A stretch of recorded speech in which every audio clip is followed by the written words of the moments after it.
This is the FMCG Podcast. We speak with the leaders of today and hear their advice on how you can develop your leadership potential. Today we are joined by Lucy Shanahan and Jo Taylorson of Kingsland Drinks, and we are talking all things wine. Stay tuned to find out what it takes to win in wine, what it takes to develop a successful career in the BWS category, and also some really exciting developments coming through in the wine category and Kingsland Drinks. Let's get to it.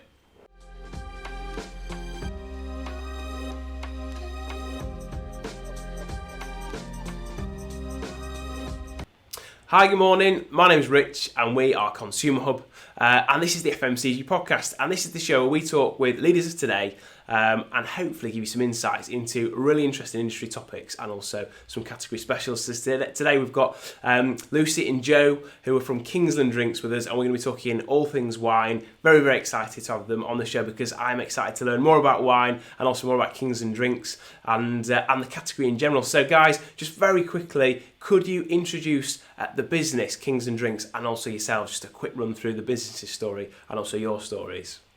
I'm Jo. I'm the Head of Marketing and Product Management at Kingsland Drinks. I've worked in the drinks trade since leaving university. I did economics and finance at uni and then decided to take up the graduate scheme at Majestic after that. So just fell in love with wine in general, really. After Majestic, I moved to Co-op, where I was the product manager for wine, sitting in the wine buying team. So learned a lot there about retail, what it takes to make a product or brand work. It was a really varied role and was basically all things marketing in wine. I then moved over to Kingsland in 2011 and I've been at Kingsland ever since. I first took on a sales role. I was account manager for the Co-op account. And then after a year or so in that role, I became marketing manager at Kingsland. So I've had experience in both the sales and marketing sides within various different roles, but predominantly in wine, drinks, and that sort of thing. Smash it. So so that's me. I've been part of the marketing team at Kingsland ever since. So I'm Lucy. I've always worked in resources, whether that be sort of facilities and building resources or people. What I've always sort of really enjoyed throughout all of my roles in my career is that in-house recruitment, learning about people, identifying their transferable skills, how we can utilise those people and help them grow. So my experience in FMCG and wine is relatively minimal. I moved over to Kingsland about 2.5 years ago now, after an absolute age working in higher education, which was fun. I had quite a few roles with student halls management, so I can tell you a few stories about that for a different podcast. But then I then moved over into FMCG and worked for a very famous donut company that might rhyme with Krispy Kreme, and then moved over into Kingsland to take up the role of recruitment and onboarding coordinator. So I like to think that I've kind of gone from obesity to alcoholism, neither of which have been very kind to my waistline. But the role at Kingsland I absolutely love because I get to be involved in basically helping to plan and develop the future of the business by bringing new and exciting people in. So just to give you then, obviously I've mentioned Kingsland, to give you a bit of an introduction into the business.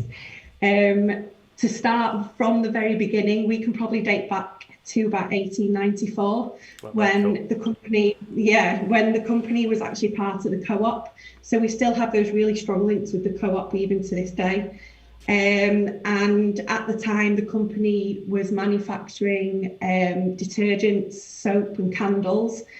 And then from about the 1960s, I have no idea who thought of it, but they decided we want to do wine now, not soap candles. To wine. That's, to be honest, I'd go for that swap. So from the 1960s, the business started importing wine in bulk, and that's what we've done ever since.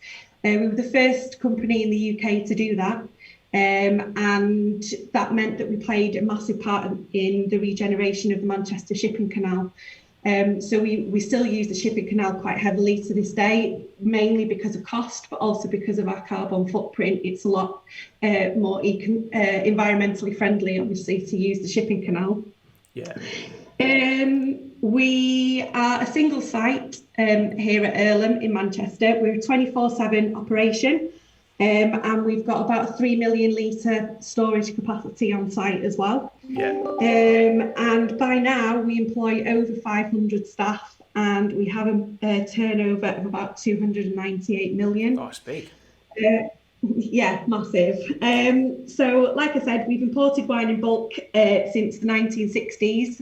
Obviously that's from suppliers from all around the world. We've now got about 100 suppliers in 15 countries that send us wine in bulk. And what we aim to do with our customers is to be a one-stop shop. Yeah. So whatever our customer wants, we like to think that we can offer them. So whether that be from probably the simplest business model is we act as a wine merchant. So we'll bring the wine already bottled, already boxed into our warehouse, and it goes straight out to the customer. The second way is a complete end-to-end. So we will send our wine buying team out to South America, to Australia, to go around the vineyards and have a lovely time. Oh, you've not got a vacancy in that team, have you, Lucy? Well, I'm just going to say for any jaded recruiters. Very long. And then obviously we will then manage the complete end-to-end, obviously getting it here. There's Jo's team who deal with all of the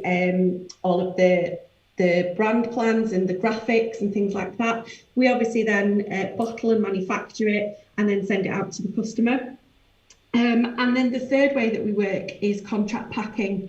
So we'll work for customers like, probably our biggest contract pack customer is Treasury Wine Estates, who own labels like Lindemans and Blossom Hill. Oh, yeah, so they will send us their product and we'll bottle it for them.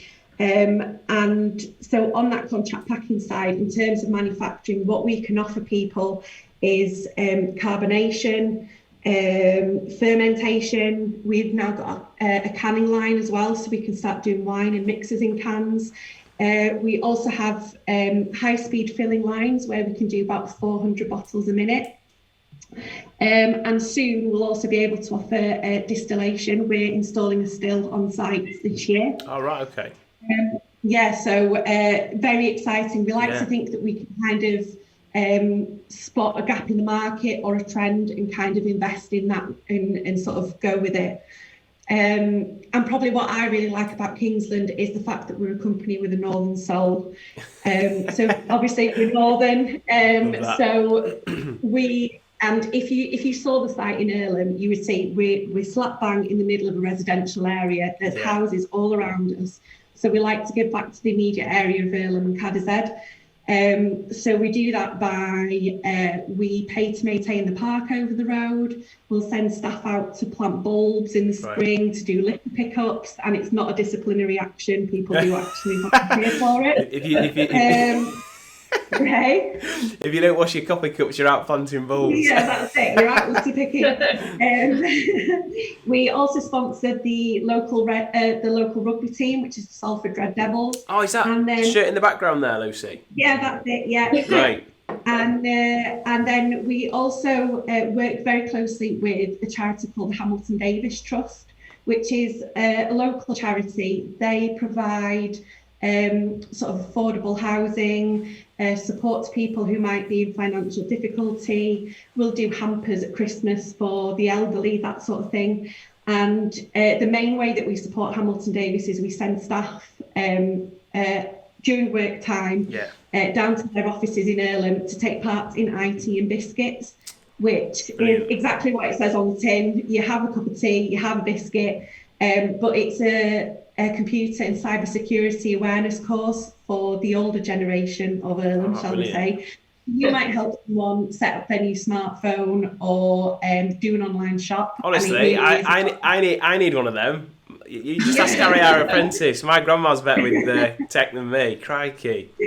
Find it right slot. It does kind of give you that warm and fuzzy feeling to give back, and that's kind of what Kingsland's all about. It's being aware of your roots and sort of paying back. kind of thing. Oh, that's a great intro. So you've got 3 very diverse kind of service lines, and then a very strong northern culture, which I absolutely love. I grew up in Stockport and I live in Wakefield, so that's fine by me. What if there was? If I ask you what you do best, could you summarise it in a statement, just something that just encapsulates what you do best as a business? I think customer service, whether that's external customers or internal in terms of employee engagement, I think it's always about the customer. It's always about the people, and that really is that sort of message that day to day. That's what we kind of live by. Great, no, I love that. Always gives you a window into the soul of a company. How they describe that, it's fantastic. So what makes the wine sort of category so compelling then? You're obviously both enthusiasts for it, but what do you love about it? Okay, so in terms of the category, for me, it's absolutely about the product. I mean, like I said before, when I started working for Majestic and started learning a lot about wine, and you do learn when you work for Majestic, you learn a lot very quickly. And I just absolutely fell in love with it. It's such a varied category, and I find it absolutely fascinating how you can make such exciting and varied products from grapes, and the differences that can come from where the vineyard is, the location, the winemaker, the time of harvest, like anything, the techniques. It's just fascinating. And on top of that, it's absolutely the UK's favourite drink still. And I know gin and beer have obviously started kind of coming up behind, but wine is still, I believe, 40% of the UK's favourite drink. Okay, so it's just a really exciting industry to work in. And like I say, if you love the product, why would you not want to? Yeah, definitely. And a question I had for you, and this is maybe just my chip on my shoulder speaking, but why do some people feel like they've bottled it when it comes to wine? Because it is so popular, but I drink quite a bit of wine. I always just buy whatever's on offer, white wine. I always think, I'd love to learn more about all the different wines, and then this kind of this fear creeps in when I'm at the fixture. I think, I don't know, I'll just go for that one there because that looks like mid-range, sort of promoted that. Why do so many people have this sort of they sometimes lack confidence when it comes to just enjoying the huge variety that's there in store for them in wine?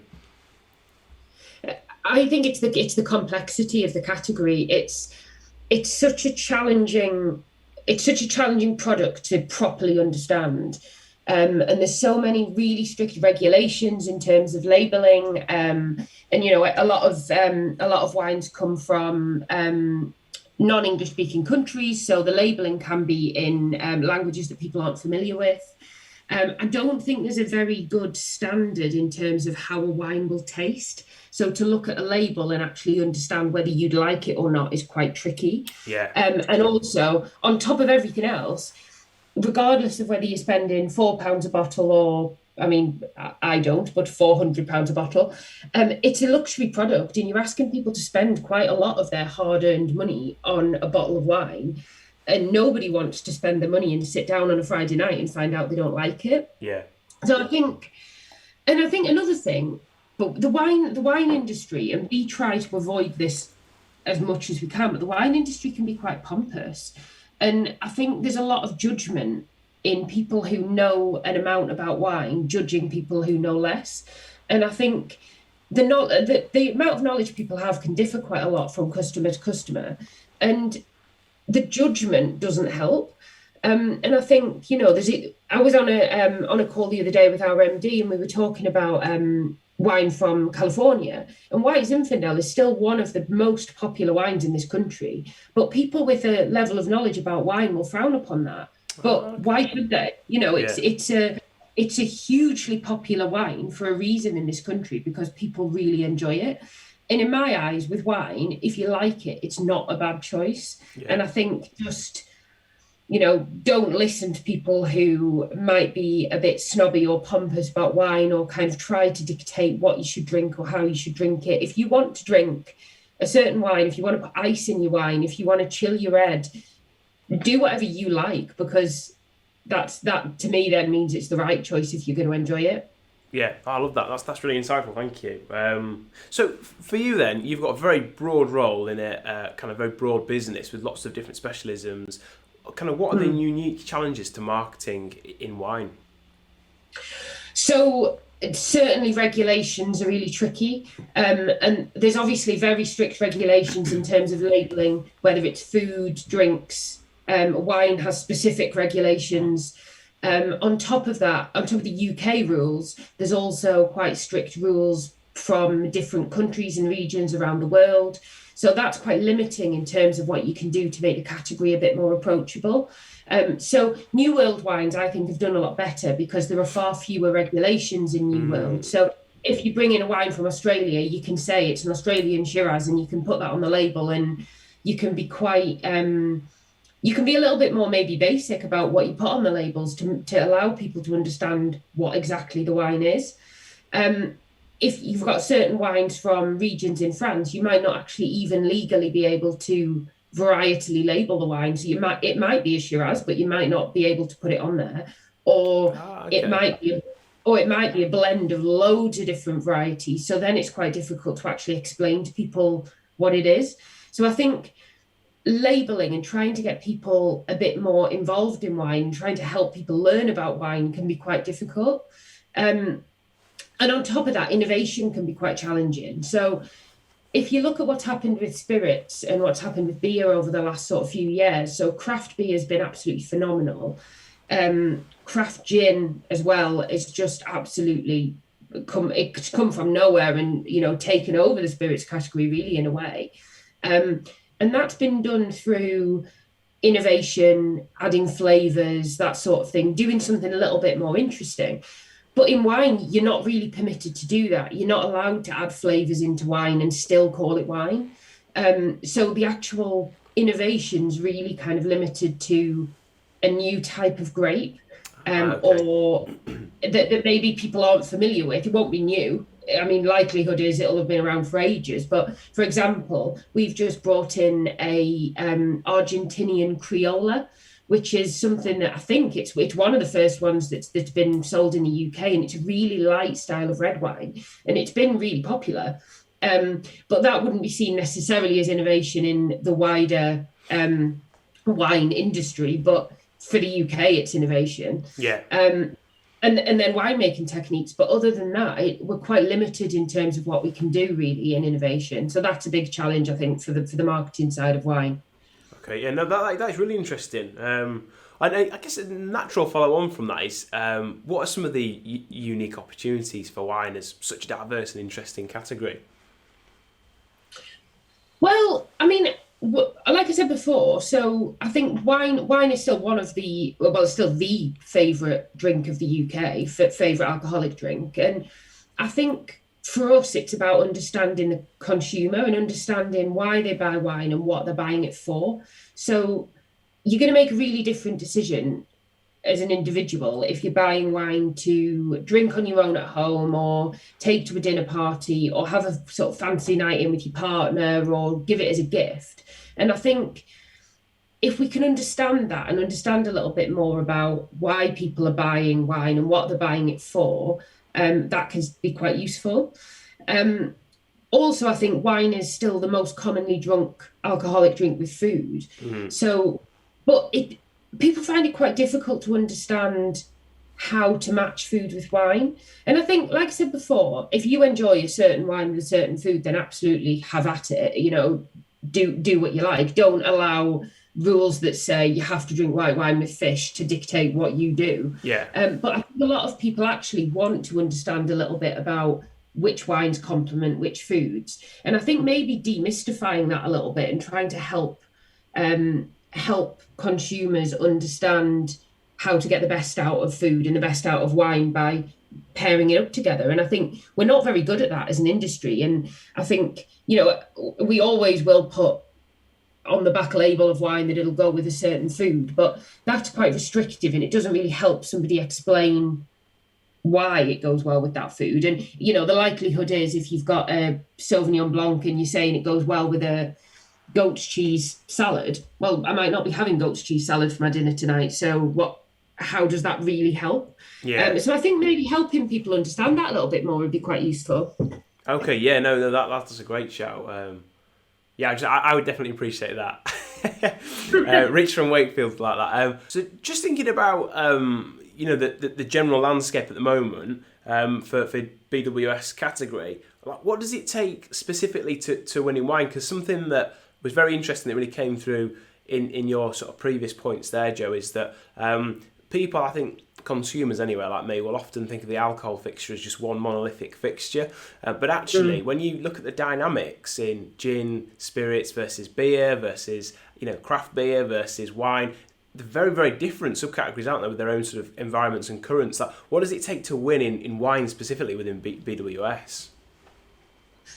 One of the things that we've always really focused on is making sure that everything that we launch is insight driven. So try and talk to consumers, try and do consumer research, look at data, look at trends. Try and make sure that when we're launching something, it's what consumers want and not just what the trade wants. Because that can happen. I think it can happen in a lot of industries, but wine historically has been quite bad for it. So having a wine that maybe somebody who's got a very strong level of wine knowledge would really like, but actually might not be right to put on shelf in a supermarket or on a wine list in a restaurant. So just making sure it's what people actually want. And then the other thing, like you said before about beer and spirits, it's supporting brands a little bit. And wine's more of a challenge, I will say, because there's far less margin in wine than there is in spirits or beer. And, with beer, you've got some of the huge branded companies who have a lot of money to spend in supporting their brands. But there are clever things you can do to try and support your brand and try and make sure that your wine is seen. So we've worked on a couple of campaigns recently for some of our key brands. So Andrew Peace is our one of our partners in Australia. So we've been working with him, and Baron Delay is our partner in Rioja. And we've been working with 2 different celebrity chefs to deliver recipes that go alongside wines. Oh, brilliant. So it's been really cool, actually. So the Andrew Peace campaign is about kind of bringing the good times are now, trying to enjoy summer, barbecuing, but we've got 2 different chefs who take it in quite different ways. So we've got really kind of bougie, quite premium barbecue recipes, and then we've got more kind of meat focused, still amazing, but a very different sort of style of barbecue. And how, regardless of which style of barbecue you have, the Andrew Peace wines work really well with either. And then the Baron Delay, we've worked with Omar Alaboy to work up some recipes, some of his own Spanish recipes, so people can enjoy maybe some of the taste of Spain at home this summer when travelling is going to be a little bit more limited. Yeah. So trying to kind of bring a bit of a holiday vibe to people at home. So trying to do things like that, trying to engage with people on a different level other than just trying to sell them wine, trying to kind of work with them on making the summer a little bit more special. Great. And then the other thing is that people are really keen on nowadays is that a brand, if you can go over and above to give something back, then consumers really like that. And we're partners with another Australian wine brand, the Hidden Sea, which has been incredible, actually. They've been incredible to work with over the last, we've worked with them actually for about 5 years, but we launched officially with them in the UK this February. And for every bottle purchased, we promised to remove the equivalent plastic of 10 plastic bottles from the ocean. So by buying a bottle, not only are you going to have a bottle of great wine at home and you're going to enjoy it, but you know that you're helping to solve a problem that effectively we've created by dumping a load of plastic in the oceans. And our goal with the Hidden Sea, their global goal is to remove 1 billion plastic bottles from the ocean by 2030. So, I mean, what's really interesting, at the time when I was writing notes for this, we were at 4 million bottles. And actually, I saw yesterday they've announced that we've just hit 5. Oh, great. So we've taken the equivalent of 5 million plastic bottles out of the ocean through the Hidden Sea globally. And we're just going to keep cracking on it. So we've got a way to go, but even 5 million bottles out of the ocean is huge. And consumers love that it's really engaging, it's a really nice message, but it's also really traceable. So it's all done through VC project. So everything is fully traceable. So it is, you can go on the QR code on the bottle and look at where the plastic's being taken out of the ocean. And I think consumers, as long as what you're doing is traceable and legit, consumers really get behind that, because it's important for us to try and fix the mess we've made of this planet over the last however long.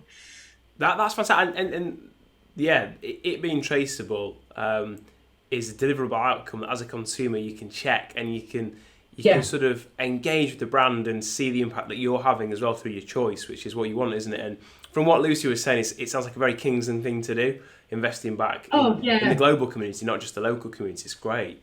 Yeah, completely. And I think, like you say, the traceability is so important. So like we've actually been working with the Hidden Sea for, like I said, about 5 years. But when they first brought it to us, it wasn't really tangible or traceable. It was, we're going to put some money into doing something good, which is great. And, it's really good to put money towards doing good things. But if you can't actually be fully traceable and fully transparent about exactly what you're doing with that money, then it's really hard for people to get on board with it, because, well, how much money and what are you doing with it? Whereas now we've worked on it, Limestone Coast Wines, who own the Hidden Sea, have worked on it for the last few years to try and make sure it is exceptionally transparent what we're doing. So, and now we've launched it, and we've launched in Sainsbury's and Sainsbury's Co-op, and coming to another retailer in September. So it's been really successful so far. Oh, very cool. Well, look, just wanted to expand a little bit more on your role itself, Jo, because I think for a lot of people listening, they'll be interested in the wine category, but they'll also be really interested in, your career and actually sort of how you've developed as a marketing expert, like within this category. So your role, obviously, it's broad. So what areas of marketing does it bring together?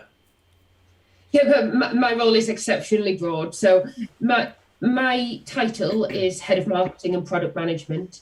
Our team covers a very wide remit. So we have a creative team who look after design and development, product management team who manage everything from artwork right the way through to production. So to make sure that when we produce a product, we've got everything that we need approved. Our producer agency portfolio, so that's the likes of the brands I've just talked about. So the Hidden Sea and Andrew Peace and Baron Delay are some of our key producer brands that we work with for the UK market. I also look after PR and comms, and work on internal comms with Lucy's team, and also trade events. So if we go to London Wine Fair or Provine, me and my team would manage that element. So it brings together a huge amount of areas of marketing, from product development, brand development, brand activation, design, PR and comms, that sort of thing. So it's very broad. So no day is the same. So that sounds good, really, really good fun. And if there's somebody looking to kind of do what you're doing and kind of grow in that field, like what would your advice be for them thinking about a career in marketing, specifically within BWS or wine? I'd say, the key thing for me is being interested in the product. I don't think I could do what I do and be as engaged in what I do if I didn't love the products I was working with. So I love wine, I love drinks, all things drinks, and so I'm thrilled that we've developed slightly outside wine, and we now do a lot more in terms of spirits. But love the product, be enthusiastic, and be prepared to work quite hard. So I think BWS and the FMCG sort of as a whole, it's such a developing and exciting place to be, and you've got to be ready for things to change quite a lot. It's really good to have a lot of different angles. So when I kind of covered what I've done in the past before, so I've been really lucky. I've had the chance to work in on trade and off trade, so sort of retail and the sort of pub and restaurant area, albeit pub and restaurant a lot less. That was mainly through working as bar staff. I've worked in head office retail, I've worked supplier side, and I've worked in commercial and marketing. So I think for me that gives me a really good awareness of what every area of the industry is facing. And it helps in having that experience to how to approach different scenarios and how to talk to people and how to work best with people. So I would say try and take as many opportunities as you can, and try and get experience in different areas. But overall, I would say love the product. If you want to work in marketing and you want to work in BWS, I think it's so important that you actually love it. Yeah, it sounds like the two themes that really come through there are, passion for the product, but also having the overflow of that passion means that you're happy to kind of go and try out different roles and different functions, so that you've got this big, broad kind of bank of experiences to draw on, and that must fuel your creativity in the role. Because fundamentally, the best marketing guys are creative, aren't they? Whether that's creative in producing insight or creative in the solution you present, and that's that creativity you've got to feed it, haven't you? Otherwise, it sort of dies off. Yeah, absolutely. And I mean, like I say, the marketing team at Kingsland pretty broad now. There's 15 of us. And we all have exceptionally different skill sets, which is incredible. And, working with a team of people that large and being able to kind of dip in on people's skill set is incredible. And I mean, I've done a lot of different things and varied what I do quite significantly. There are other people who are very specialist in marketing and stick in a very specialist area. So, I mean, that's also an option. You could kind of look at, if you want to do very specifically brand, you can then be very focused in what you do with brand. But for me, I don't want to say I'm a jack of all trades, master of none, but I have masters of all the different areas within the team. So I don't need to be a master of design or, we have got a creative team who are the best at doing that. And I can kind of oversee it with experience in all areas, but by no means am I the best in my team at any of it. That's really interesting. Lucy, I just wanted to ask you a couple of questions about people moving into the drinks industry, because you've obviously done that. For someone that's kind of moving into drinks from another category, that's obviously something that you've done. Like, what advice would you have for them? Was it daunting? Was it something you'd recommend? To be honest, I mean, I think moving into any different category to what you're used to working with is potentially daunting, but I think you need to flip it on its head and look at it as a really exciting opportunity. So I think moving into the drinks sector, I think what you need to do is to get to know the category, and that's from, very basic, go to the supermarkets, go to the bars. Obviously, don't take any pleasure in that market research, but get to know what's out there, what looks good on the shelf, what seems to be, really popular, what's flying. Excuse me. There's loads of online courses you can do at home to educate yourself in the drinks industry. There's loads. I mean, especially with lockdown. There's been loads of like cocktail evenings and events where you learn from brand owners and like master bartenders of what really works together. I think in terms of the drinks category, I think it's very important to learn the difference between the on and the off trade. It took me a few months of working here before I figured it out. And it's really important because the landscape is very different for both. But I think, like I said, I wouldn't necessarily say learning the drinks category is any different to learning any new category. I think what you need to do is be enthusiastic, passionate, and tenacious, because you can't learn those qualities, but you can pretty much learn anything else. Yeah. No, that's a great point. It leads very nicely on to the next question. I mean, in your role, you get this really nice kind of bird's eye view of a talent coming through in different areas, and I guess you'll see some of the key themes in what takes people from a specialist and a specialist operator in a particular function like marketing into a real leader, someone like Jo. Like, what character qualities do people really need to work on at the beginning or middle of their careers to develop from a specialist into a leader, do you think?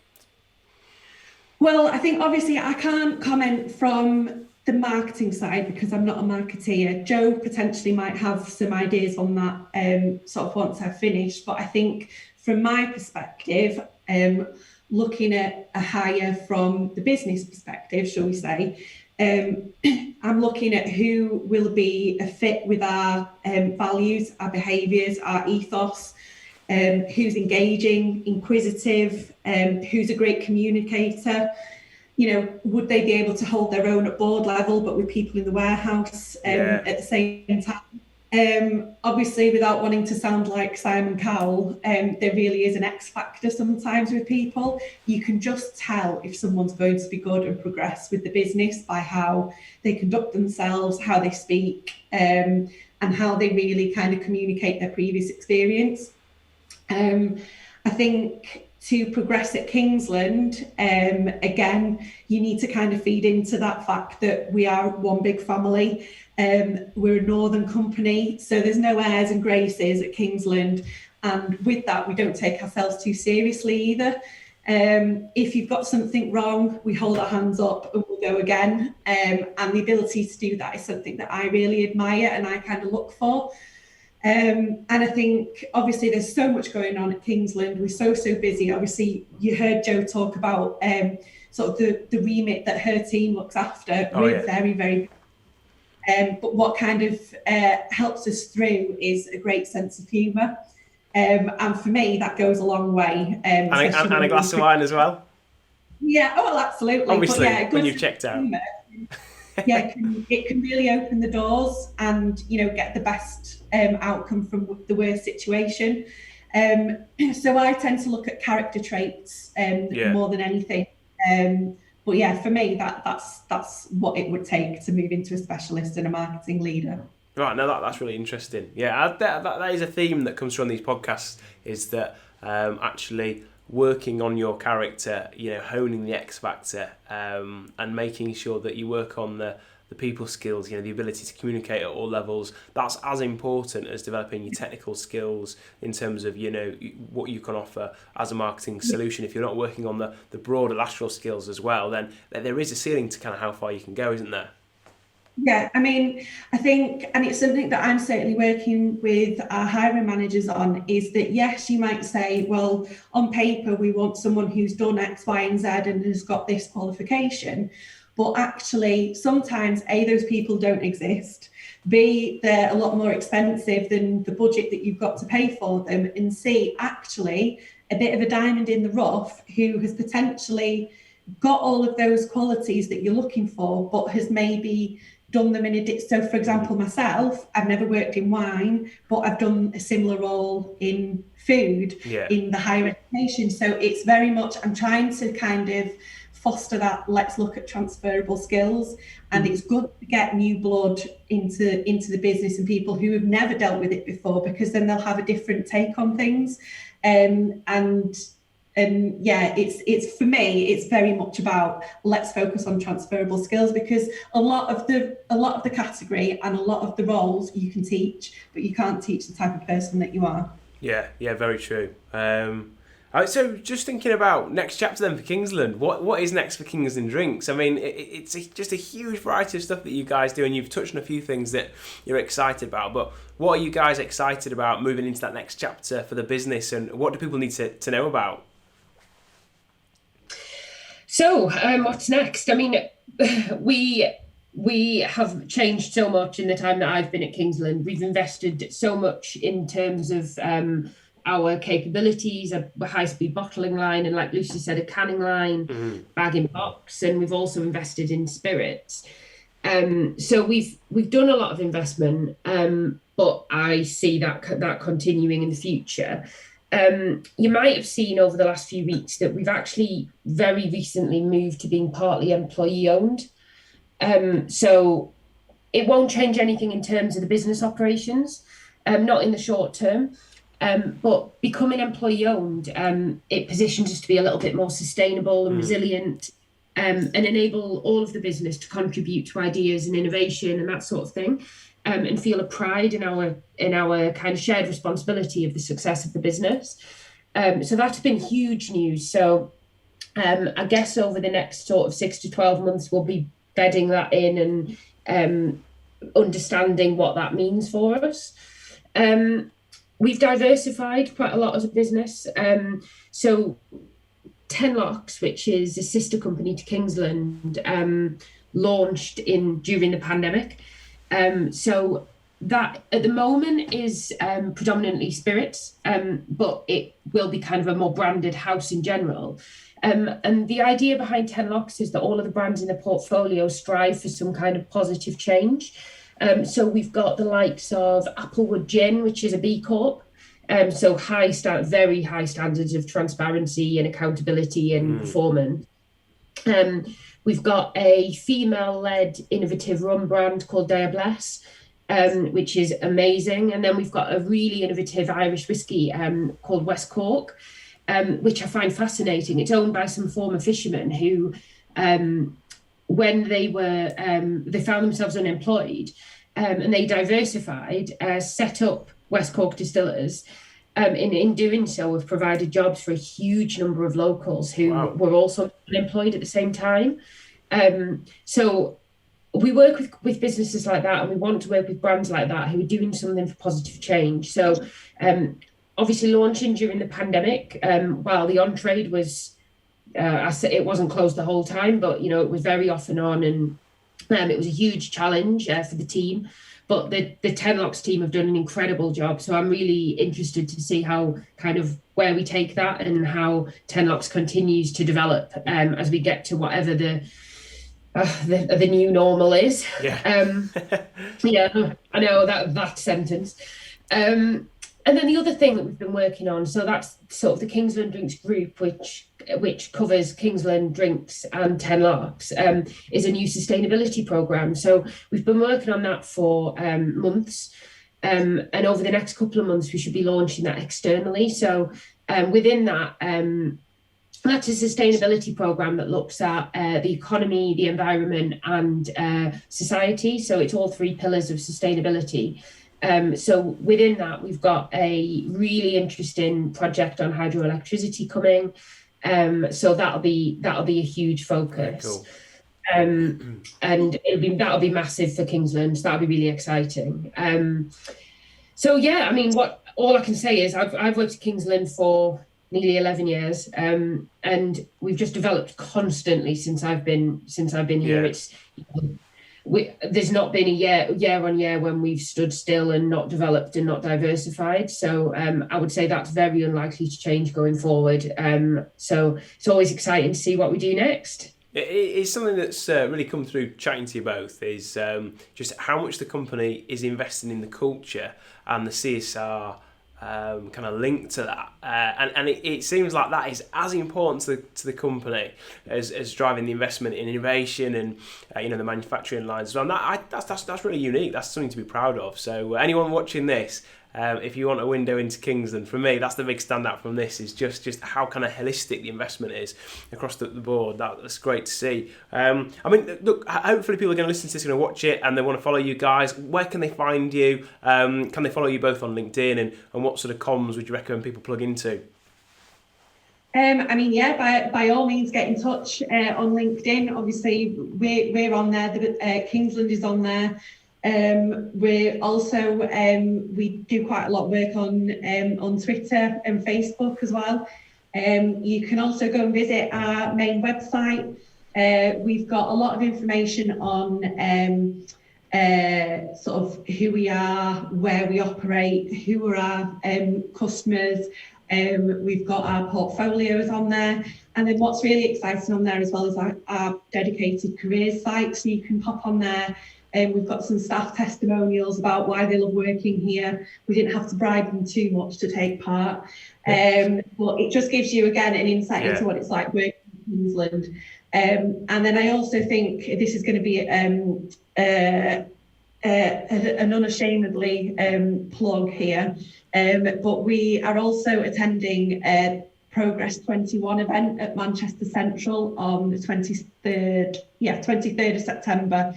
So it's the first large-scale event of its kind since the pandemic, and it's going to offer a wide range of support to businesses and residents across Greater Manchester. So because we're one of the largest employers in Salford, we think it's really important that we go along and support the careers fair side of Progress 21. Great. Given the current sort of employment climate.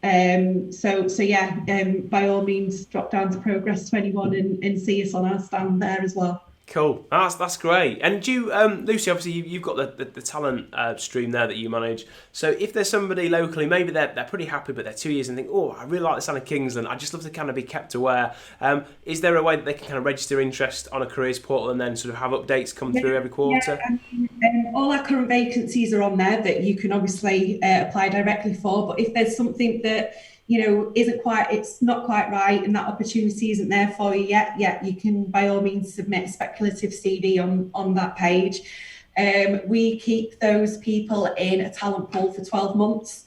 And then obviously if something suitable comes up that you're matched with in that time, then we'll get in touch with you. Brilliant. That's very exciting. Guys, thank you so much for coming on the show. It's been an absolute pleasure. I've really enjoyed it. I'm sure our listeners and watchers will have done as well. If you're listening or watching, this is the FMCG Podcast, and this is all about leadership in FMCG. Give us a like, give us a subscribe, give us a share. Find us on Apple Podcasts, find us on Spotify, find us on YouTube, and most importantly, tell your friends about it in the industry and let us know the types of podcasts that you would like to see us run in the future. Thank you very much for joining us, and we will see you next time. Take care.